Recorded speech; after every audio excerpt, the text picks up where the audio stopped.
waxuma ne France amul kuy yelwaan mais tey da ngay def tuuru dëkku macaroni ba mu jeex amul sax benn xale ci mbedd ba buy taxawàllu amul benn taalibe amul kenn kuy yelwaan te fii ci àll bi la bu may ne àll bi mooy c'est vraiment race campagne quoi fii race campagne la dëkku macaroni bii nii mais vraiment race campagne mais amul kenn kuy yelwaan mais wax Macky Sall que ne c'est lui le père de la nation que ne tey booy àndax ay nit di leen fréquenter nga gis ne seen dëkk amul benn taalibe mooy amul benn nit benn xale buy taxawàllu ci mbedd bi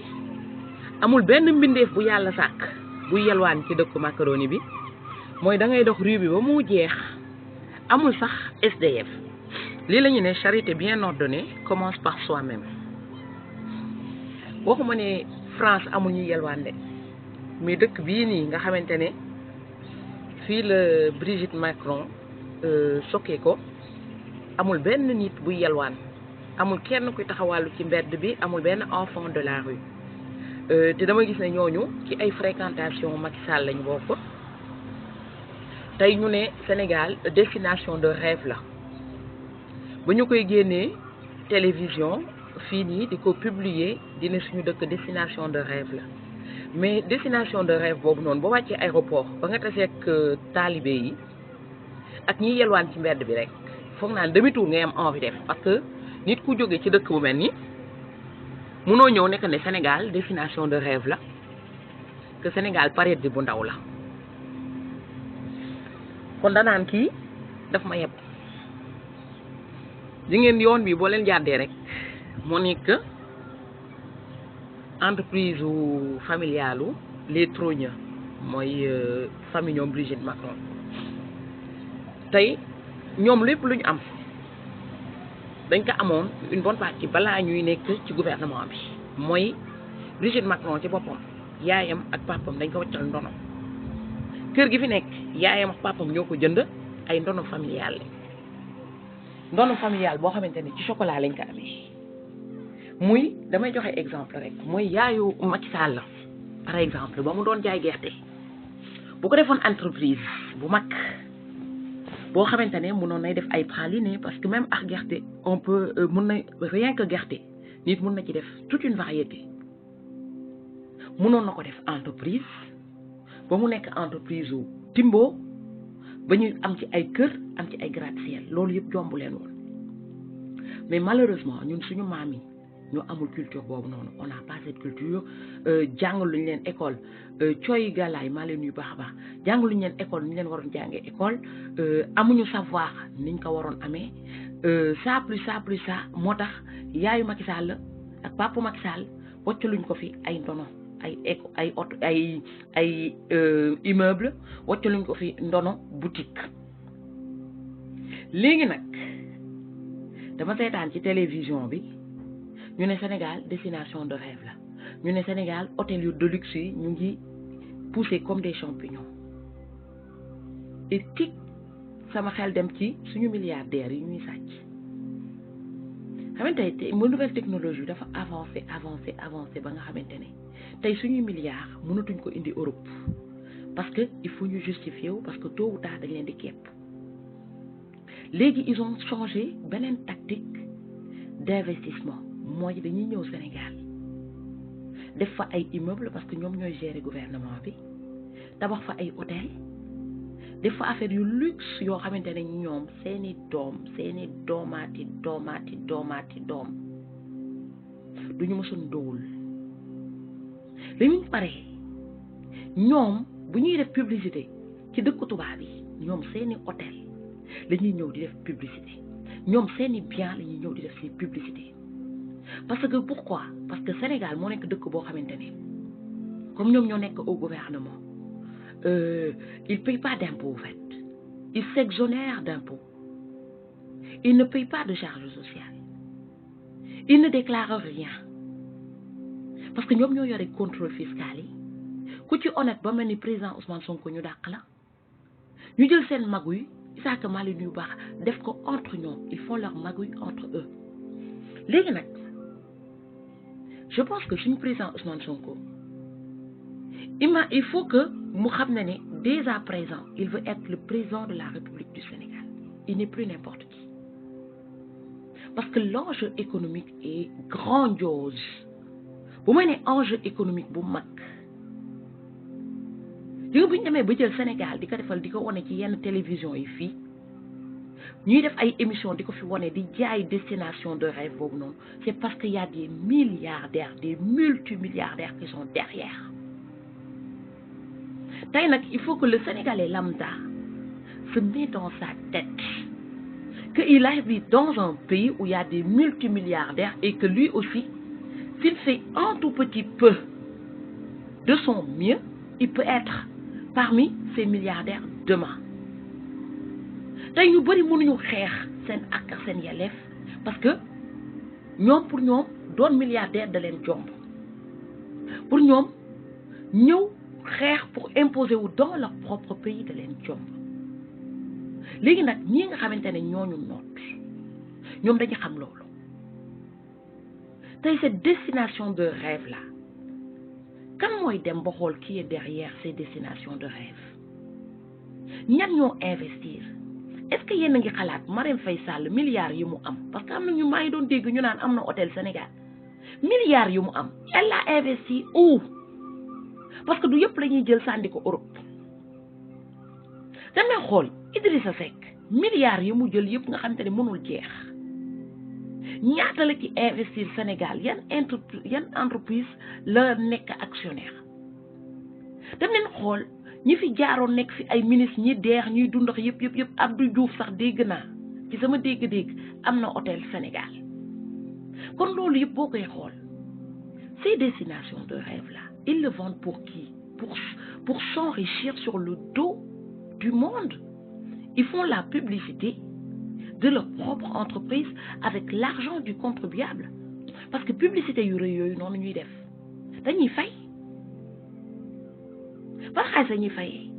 parce que quand ils vendent de la destination sénégalaise ils se font leur propre publicité avec l'argent du contribuable sénégalais parce que ñoom ñooñu sàcc ñoom ñooy jëlaat suñu xaalis def publicité ñoom ñooy jëlaat suñu xaalis suñu di enrichir ak suñu xaalis. Tey dinaa leen jox exemple Aliou Sall suñu 6 000 milliards yi 6 000 milliards tu vas pas le laisser dans une banque on est d'accord 6 000 milliards donc koy investir 6 000 milliards mën nga ci defar ay hôtel yu bari 6 000 milliards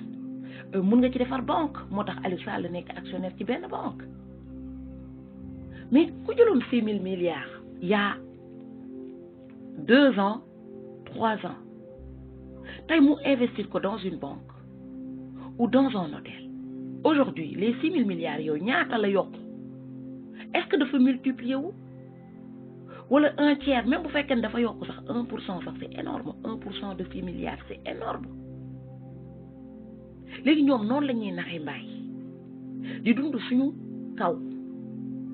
ñun ñu toog fi di ŋaaŋa ka ñepp ngeen toog fi di wax yu ñàkk fayda parce que quand tu te bats pour un milliardaire faut pas te ridiculiser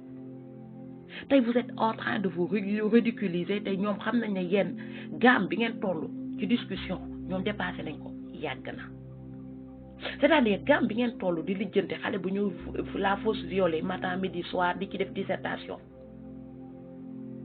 man pour man discussion bi nekkatul ci la fausse violée discussion bi man ce que je conseille aux gens de PASTEF ñi nekk ci bureau yi ñi nekk ci biir PASTEF parce que PASTEF est en crise. Pourquoi PASTEF est en crise? Tey ay militants wu PASTEF la ñuy jël di jàpp tey ay coordinateurs wu PASTEF la ñuy jàpp c'est en crise. Tey ñi nga xamante ne dañu nekk en liberté tey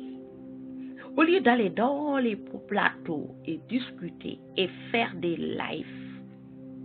Le peuple sait ce qui se passe. Si j'étais à votre place, da ngeen di def ay colloques. Vous faites des tours de table. Chacun donne son idée. Des stratégies de combat. Ngeen def ay tours de table. Vous demandez, tel, c'est quoi ton boulot? Tel, c'est quoi ton boulot? Ngeen xool ci stratégie de table boobu noonu. Ñan ñoo am compétence ci bi domaine. ngeen teg leen fa ñan ñoo am compétence ci bii domaine ngeen teg leen fa ñan ñoo am compétence ci bii domaine ñu teg leen fa c'est-à-dire dans les plateaux même avant que nit di dem di toog naan day représenter Pastef bu fekkee ne plateau bi dañ leen woo ñu ne leen plateau bi dañoo war a discuter ci affaire de viol vous allez regarder la personne qui est apte à y aller c'est-à-dire ku jàng droit nga xam te ne xam na droit xam na ak yelleefu nit yi mun na fa dem toog mun ngeen wax ki nga xam te ne def na médecine gynéco ngeen ne ko demal toog nga dem discuter dafa am ñoo xamante ne ñoom ñoo war a dem tey di ñu de représenter c'est pas ñu ne viol rek nga ne maam demal toog non parce que Alpha maa ngi nuyu bu baax a baax parce que après xam nga lu muy doon ay débat ñu ñuy ñàkkaloo fayda te ñun dañu war a dépasser stade boobu noonu bu ñuy yónnee ne nit demal représenter Pastef c'est plus n'importe qui doit aller nous représenter ku ñuy représenter dafa war a nekk ci domaine bi mu xarañ sinon ay discussion terre à terre lay nekk di nekk ah ñun dañoo yaru ñun xam nañu lu ñuy def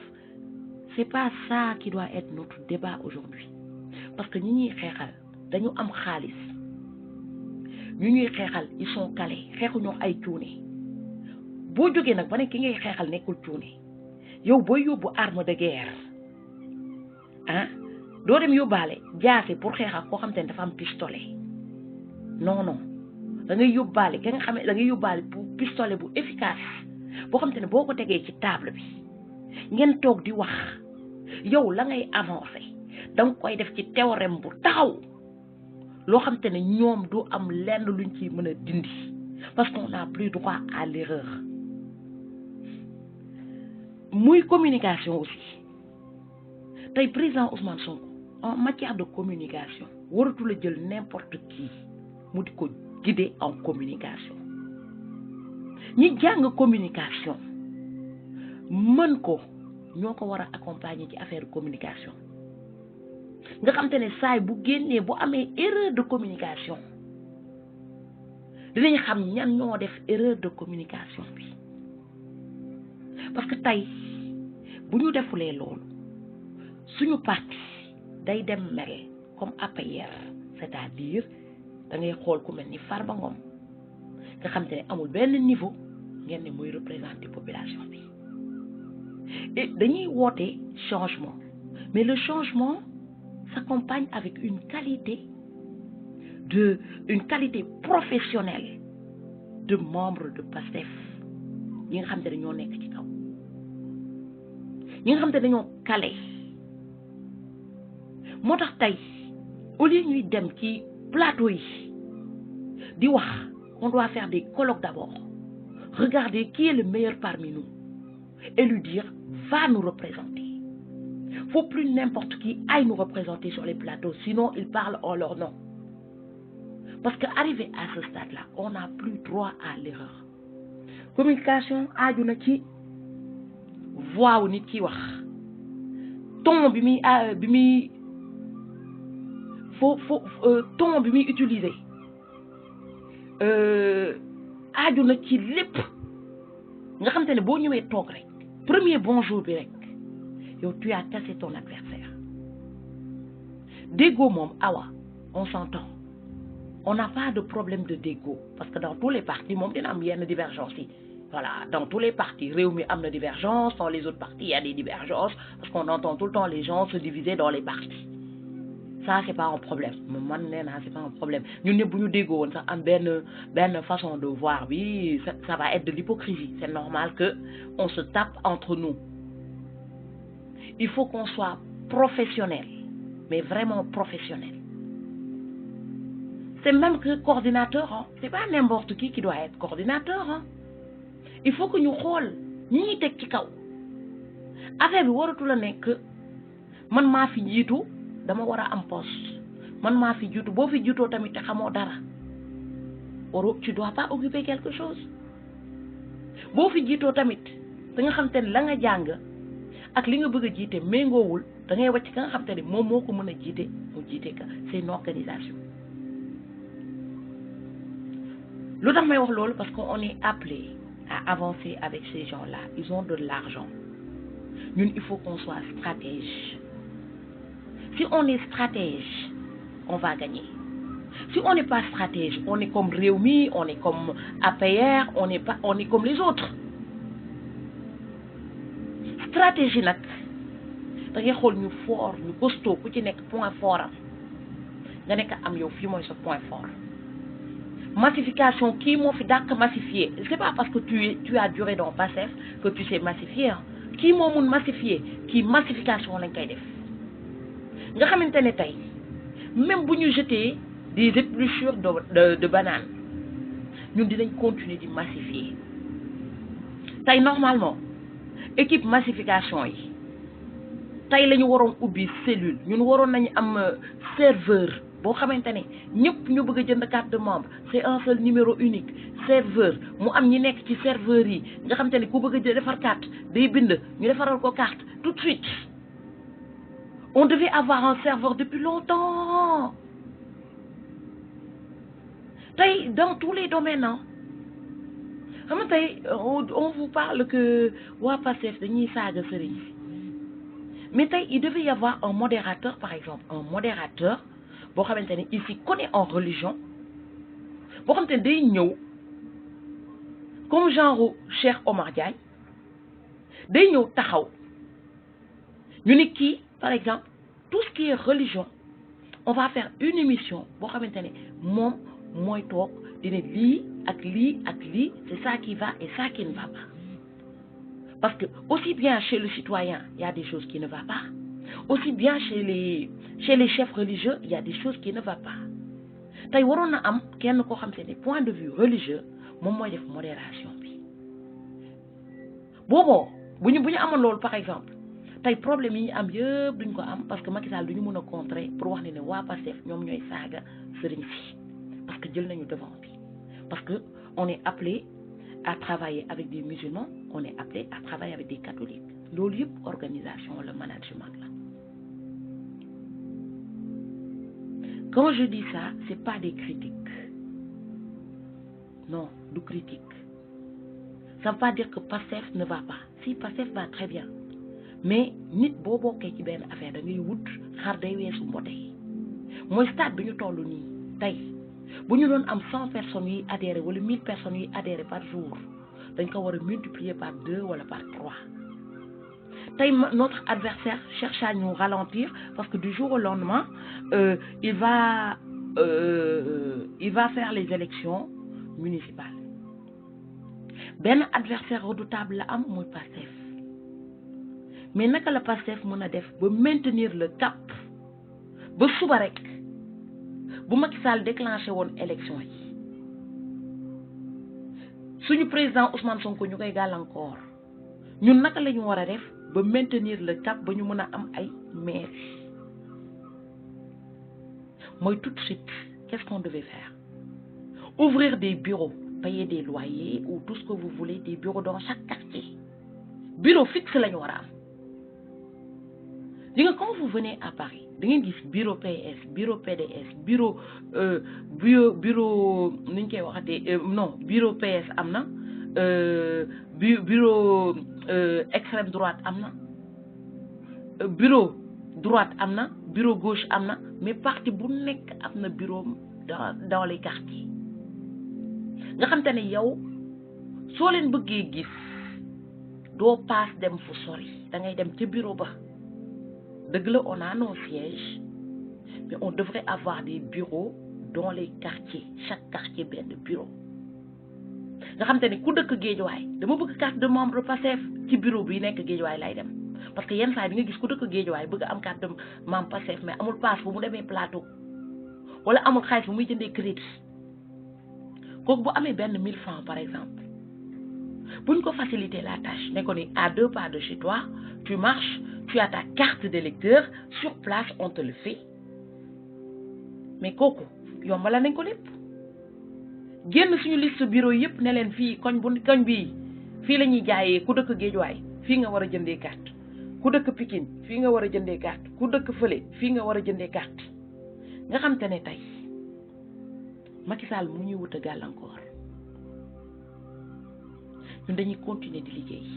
bu ñu jàppee coordinateur bi dina am keneen kuy nekk di jaay carte de membre yi sur place ainsi de suite faut plus mettre à une personne faut mettre beaucoup de personnes parce que ñun ñoo moomee gis nga bain de foule bii nga xam ne suñu président Ousmane Sonko moom la def fële université Idrissa Seck bu ko amoon def ko keneen ak keneen bu ko amoon def ko bu ñu ko deful c'est parce que amuñu ko ils n'ont pas tey ñun ñoo moomee te il faut que ñu xam ne comme tey ñun ñoo aye ñun ñoo mën ñun ñoo gën a aay il faut le dire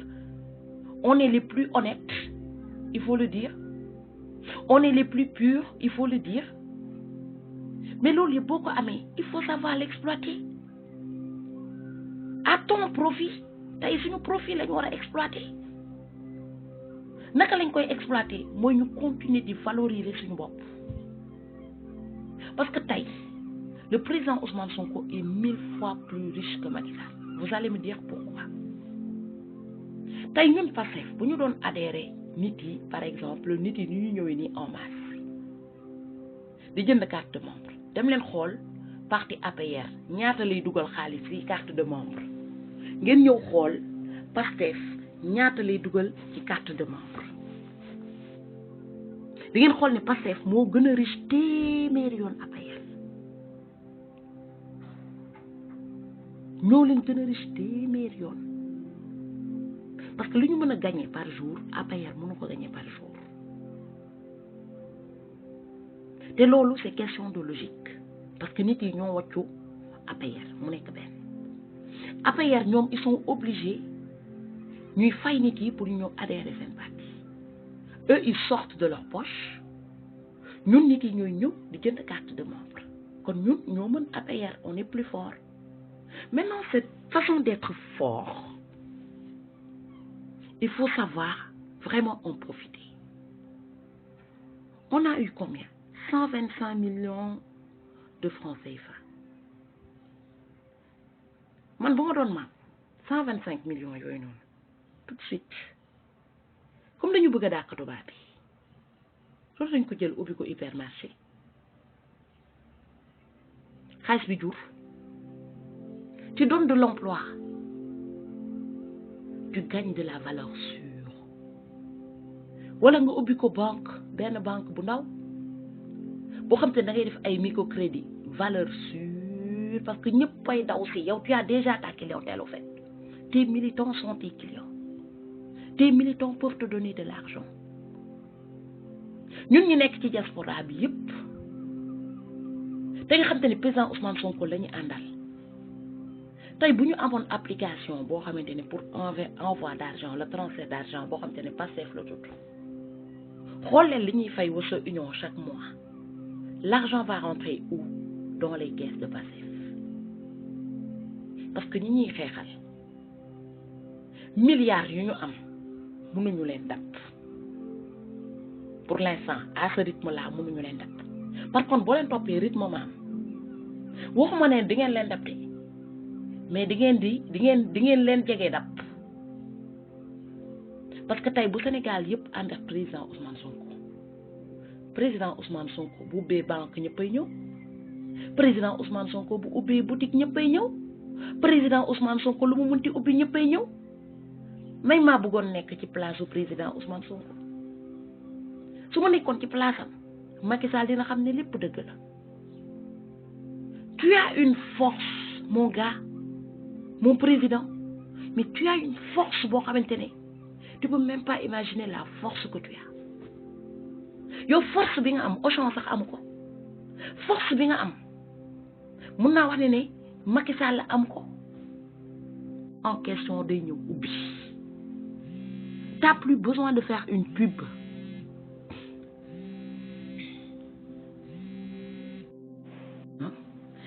ma ne force bi président Ousmane Sonko am nga xam te ne force boobu noonu da ko négliger